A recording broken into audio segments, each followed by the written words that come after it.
பராசக்தி படம், சிவாஜியோட முதல் படம் பராசக்தி படத்துலேயும் எஸ்.எஸ். ராஜேந்திரன் ஊனமுற்றோர் பர்மா அகதியாக வருவார், ஊனமுற்றோர் வருவார். சிறப்பான நடிப்பு. இப்போ அதில் பார்த்திங்கன்னா ரொம்ப பிச்சைக்காரர்கள் மாநாடு அப்படின்னு நடத்துவார். அந்த பிச்சைக்காரர்கள் மாநாடு நடத்தி ஒரு காலை இழந்துருவார் பர்மா யுத்தத்தின் போது. அப்போ வந்து அவங்க இப்போ குடும்பம் பிரிஞ்சிடுவாங்க. அந்த பராசக்தி படம் பற்றி உங்களுக்கு தெரியும்.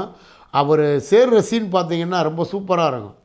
எப்படி இருக்குன்னு பார்த்தீங்கன்னா, காளிங்கமல்ல போய் அழுத்துவார். இவங்க அண்ணன் தம்பி எல்லாருமே ஒன்று சேர்ந்துருவாங்க. இவர் மட்டும் சேர மாட்டாங்க, இருக்காங்க, இறந்துட்டாங்கன்னு சொல்லி நினச்சிக்கிட்டு இருப்பாங்க.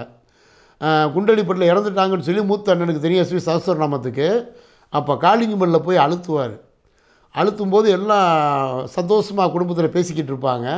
அப்போ பண்டரிபாய் வந்து வெளியில் வந்து பார்ப்பாங்க. வந்து வெளியே வந்து பார்த்தா அந்த மாதிரி பிச்சைக்காரர்கள் மாநாடு நாங்கள் நடத்துகிறோம் அப்படின்னு சொன்னோன்னே பண்டரிபாய் சிரிப்பாங்க. என்னம்மா அந்த உச்சரிப்பு இருப்பீங்களா எஸ்.எஸ்.ஆர். ராஜேந்திரன் எவருக்குமே வராதுங்க. அப்போ சொல்லுவார், என்னம்மா சிரிக்கிறீங்க, பிச்சைக்காரர்கள் மாநாடு நடத்துறீங்க கேவலமாக நினைக்கிறீங்களா, வருங்காலத்தில் பாருங்கள் பிச்சைக்காரன் மந்திரியாக வரப்போகிறேன் பாருங்கள் அப்படிம்பாரு. நான் கலைஞர் வசனம் கனவு தெரிக்கிற வசனத்தை அவருக்கே உரிய பாணியில் உச்சரிப்பு அச்சுரம் சுத்தமாக அவ்வளோ அழகாக பேசுவார். அப்போ எல்லாம் வந்து குடும்பம் ஒன்று சேர்ந்து வர்ற மாதிரி சீன் இருக்கும்.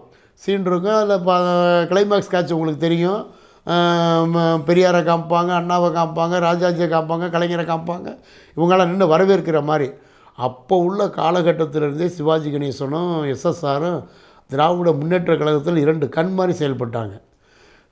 அப்போ அதுக்கு முந்தைய காலகட்டங்கள் எப்படின்னு பார்த்தீங்கன்னா, எம்ஜி ராமச்சந்திரன் இந்திய தேசிய காங்கிரஸில் இருக்கார். காங்கிரஸ் பார்வையில் இருக்கார், புரட்சி நடிகர் எம்ஜிஆர்.